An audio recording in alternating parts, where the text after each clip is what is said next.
শহরের কোলাহল থেকে শান্তির ঠিকানা খুঁজতে আজকে আমরা চলে এসেছি ক্যাফে দিঘির পাড়ে। সবুজে ঘেরা মনোরম পরিবেশে, খোলা আকাশের নিচে আরামদায়ক বসার ব্যবস্থা আর সঙ্গে প্রিয় খাবারের অসাধারণ স্বাদ, সব মিলিয়ে প্রতিটি মুহূর্ত হয়ে উঠুক স্মরণীয়। নির্জন জলসারি, হালকা বাতাস আর ডুবন্ত সূর্যের মায়াবী আলো, সব মিলিয়ে মনটা হয়ে যায় একদম প্রশান্ত।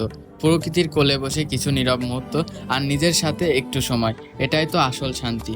বর্তমানে মালাই চা আর পোড়া রুটির জন্য কুষ্টিয়া অনেকটাই বিখ্যাত, তাই আজকে আমরা মালাই চা আর পোড়া রুটির স্বাদ নিতে ক্যাফে দিঘির পাড়ে চলে আসলাম। দিঘির পাড়ের হালকা বাতাস, তার সাথে এক কাপ চা, সব মিলিয়ে একদম পারফেক্ট ছিল। পরিবার, বন্ধু কিংবা প্রিয় মানুষকে নিয়ে কাটিয়ে দাও এমন এক বিকেল, যেটা মনে থাকবে অনেক দিন। এখানে গেলে আপনারা দেখতে পারবেন দিঘির চারপাশে সুন্দর সুন্দর খেজুর গাছে সুন্দর সুন্দর বাবুই পাখির কিছু বাসা। বাবুই পাখির ডাক আর সুন্দর এই বাতাস আপনার মনটা করে দিবে একদম ফ্রেশ।